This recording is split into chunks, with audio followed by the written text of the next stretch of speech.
Hi hello ನಮಸ್ತೆ, ನಾನು ರಾಜು ಅಷ್ಟೇ. ನೀವು ನೋಡ್ತೀರಾ centre point Kannada YouTube channel. Dharmasthala ಮತ್ತು ಬಂಗಲೆಗುಡ್ಡ ಪ್ರಕರಣಕ್ಕೆ ಸಂಬಂಧಪಟ್ಟಂತೆ ಇದೀಗ ಎರಡು ಅತಿ ದೊಡ್ಡ ಬೆಳವಣಿಗೆ ಆಗಿದೆ.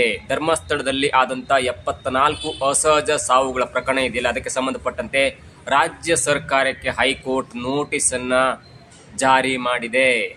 ಜೊತೆಗೆ ಬಂಗ್ಲೆಗುಡ್ಡದಲ್ಲಿ ಮತ್ತೊಮ್ಮೆ ಸಮಾಧಿಯಾಗಿರುವಂಥ ಕಾರ್ಯ ಅತಿ ಶೀಘ್ರದಲ್ಲಿ ಆಗುತ್ತೆ ಅನ್ನುವಂಥ ಕುತೂಹಲ ಇದೀಗ ಹುಟ್ಟಿದೆ. ಮತ್ತು ಅದಕ್ಕೆ ಸಂಬಂಧಪಟ್ಟಂತ ಡಾಟಾ ಕೂಡ ಡೀಟೇಲ್ಸ್ ಕೂಡ ಬೆಂಗಳೂರು ಪೋಸ್ಟ್ ಎನ್ನುವಂಥ ವೆಬ್ ಪತ್ರಿಕೆ ತನ್ನ ವರದಿಯಲ್ಲಿ ಸುದೀರ್ಘವಾಗಿ ಪ್ರಕಟವನ್ನು ಮಾಡಿದೆ. ಹಾಗಾದರೆ ಬಂಗ್ಲೆಗುಡ್ಡ ಮತ್ತು ಧರ್ಮಸ್ಥಳ ಪ್ರಕರಣದಲ್ಲಿ ಆದಂಥ ಡೆವಲಪ್ಮೆಂಟ್ ಏನು ಮತ್ತು ಯಾಕೆ ರಾಜ್ಯ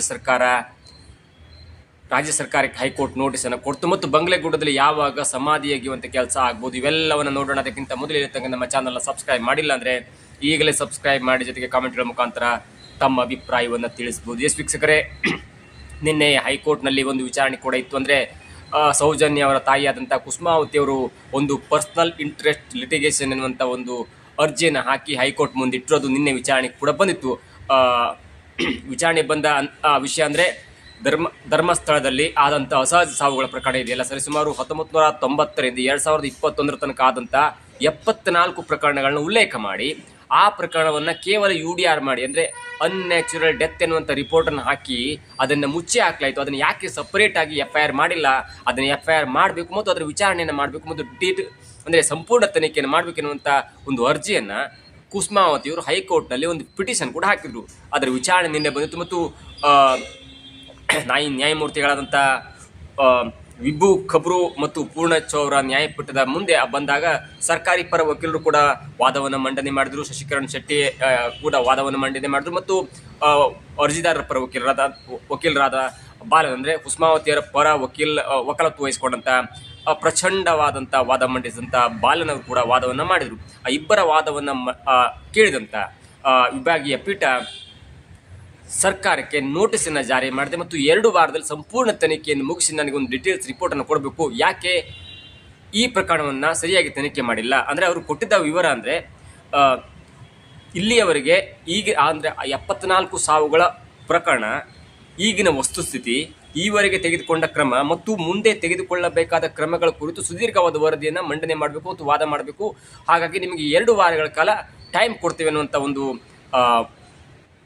ತೀರ್ಪನ್ನು ನಿನ್ನೆ ನ್ಯಾಯಮೂರ್ತಿಗಳಾದಂಥ ವಿಭು ಖಬ್ರು ಮತ್ತು CM ಪೂರ್ಣಚ್ ಅವರು ವಾದವನ್ನು ಆಲಿಸಿ ತೀರ್ಪನ್ನು ಕೊಟ್ಟರು. ಇಲ್ಲಿ ಶಶಿಕರಣ್ ಶೆಟ್ಟಿ ಅವರು ಹೇಳಿದ ಪ್ರಕಾರ, ಹೌದು, ನಾವು ಆ ವಾದ ಅಂದರೆ ಈ 74 ಸಾವುಗಳ ಈ ತನಿಖೆ ಇದೆಯಲ್ಲ, ಅದು ಆಲ್ಮೋಸ್ಟ್ ಮುಗಿದಿದೆ.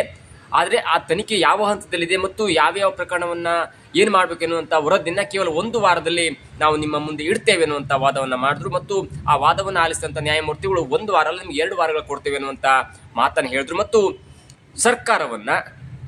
ಸರ್ಕಾರವನ್ನು ಅವರು ಪ್ರತಿವಾದಿಯಾಗಿ ಆ ರಿಪೋರ್ಟನ್ನು ಕೊಟ್ಟು ತೀರ್ಪನ್ನು ಕೊಟ್ಟು ಸರ್ಕಾರವನ್ನೇ ಅಂದರೆ ಸರ್ಕಾರ SIT ಮಾಡಿದೆ, ಆ SIT ಅಥವಾ ಸರ್ಕಾರವನ್ನೇ ನೀವು ಪ್ರತಿವಾದಿಯಾಗಿ ಮಾಡಬೇಕೆನ್ನುವಂಥ ಒಂದು ಆದೇಶವನ್ನು ನ್ಯಾಯಮೂರ್ತಿಗಳು ಸ್ವಲ್ಪ ವಿಭಿನ್ನವಾಗಿ ಕೊಟ್ಟರು. ಅದಕ್ಕೆ ಪ್ರತಿವಾದವನ್ನು ಮಂಡಿಸಿದಂಥ ಶಶಿಕರಣ್ ಶೆಟ್ಟಿ ಅವರು, ಇಲ್ಲ, ಸರ್ಕಾರದ ಅರ್ಜಿಯಲ್ಲಿ ಸರ್ಕಾರ ಎನ್ನುವಂಥ ಉಲ್ಲೇಖ ಆಗಿಲ್ಲ ಎನ್ನುವಂಥ ಮಾತನ್ನು ಹೇಳಿದಾಗ, ಅಂದರೆ ಶಶಿಕರಣ್ ಶೆಟ್ಟಿ ಸರ್ಕಾರದ ಪರ ವಕೀಲರಾದಂಥ ಶಶಿಕರಣ್ ಶೆಟ್ಟಿ ಹೇಳ್ತಾರೆ, ಇಲ್ಲ, ಪರ್ಸನಲ್ ಇಂಟ್ರೆಸ್ಟಿಂದ PIL ಸಲ್ಲಿಸುವಾಗಲೇ ಸರ್ಕಾರ ಪ್ರತಿವಾದಿಯನ್ನಾಗಿ ಅರ್ಜಿ ಸಲ್ಲಿಸಿಲ್ಲ ಎನ್ನುವಂಥ ವಾದವನ್ನು ಮಂಡನೆ ಮಾಡಿದಾಗ ಅಲ್ಲಿ ಎಚ್ಚೆತ್ತುಕೊಂಡಂಥ ನ್ಯಾಯಮೂರ್ತಿಗಳು ಅಂದರೆ ಕುಸುಮಾವತಿಯವರ ಪರ ವಕೀಲರಿಗೆ ಹೇಳ್ತಾರೆ, ಇಲ್ಲ, ಆ ಅರ್ಜಿಯಲ್ಲಿ ಈಗ ಸೇರಿಸಿ ಸರ್ಕಾರವನ್ನೇ ನೀವು ಪ್ರತಿವಾದಿಯಾಗಿ ಅಥವಾ ಪಾರ್ಟಿಯಾಗಿ ಮಾಡಿ ಎನ್ನುವಂಥ ಒಂದು ಉಲ್ಲೇಖವನ್ನು ಮಾಡಿ ಈ ಪ್ರಕರಣವನ್ನು ಫೆಬ್ರವರಿ 19ಕ್ಕೆ ಮುಂದೂಡಲಾಯಿತು ಮತ್ತು ಒಂದು ಹಂತದಲ್ಲಿ ಈ ಪ್ರಕರಣ ಒಂದು ಸುಖಾಂತಿ ಕಾಣಬಹುದು ಮತ್ತು 76 ಅಸಹಜ ಸಾವುಗಳ ತನಿಖೆಯನ್ನು ಅಥವಾ ಈ UDR ಅನ್ನು FIR ಆಗಿ ಮಾಡಬಹುದು ಎನ್ನುವಂಥ ಆಶಾಭಾವನೆ ಇದೀಗ ಅರ್ಜಿದಾರರಿಗೆ, ಕುಸುಮಾವತಿಯವರಿಗೆ ಮತ್ತು ಕುಸುಮಾವತಿಯವರ ಪರ ವಕೀಲರು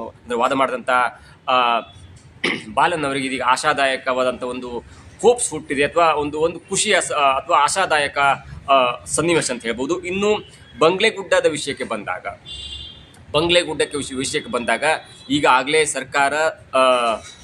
ಸರ್ಕಾರಕ್ಕೆ ಹೈಕೋರ್ಟ್ ಒಂದು ಚಾಟಿಯನ್ನು ಬೀಸಿದೆ ಅಥವಾ ಒಂದು ನೋಟಿಸನ್ನು ಕೊಟ್ಟಿದೆ. 2 ವಾರಗಳ ಅವಧಿಯಲ್ಲಿ ನೀವು ಎಲ್ಲ ತನಿಖೆಯನ್ನು ಮಾಡಬೇಕು ಮತ್ತು ಯಾಕೆ UDR ಅನ್ನು FIR ಆಗಿ ಮಾಡಲಿಲ್ಲ ಅನ್ನುವಂಥ ಒಂದು ರಿಪೋರ್ಟ್ ಕೊಡಬೇಕು ಮತ್ತು ಅಗತ್ಯ ಬಿದ್ದಲ್ಲಿ ಅದನ್ನು ಕೂಡ FIR ಆಗಿ ಮಾಡಬೇಕು ಮತ್ತು ತನಿಖೆ ಮಾಡಬೇಕು ಎನ್ನುವಂಥ ಒಂದು ಆದೇಶ ಕೊಟ್ಟ ಹಿನ್ನೆಲೆಯಲ್ಲಿ ಇದೀಗ SIT ಕೂಡ ಬಂಗ್ಲೆಗುಡ್ಡದ ಕಡೆ ಮುಖ ಮಾಡಿ ಒಂದು ಹಂತಕ್ಕೆ ಬಂಗ್ಲೆಗುಡ್ಡದಲ್ಲಿ ಏನಾಯಿತು ಎನ್ನುವುದು ಎಲ್ಲರಿಗೂ ಗೊತ್ತಿರುವಂಥ ವಿಷಯ.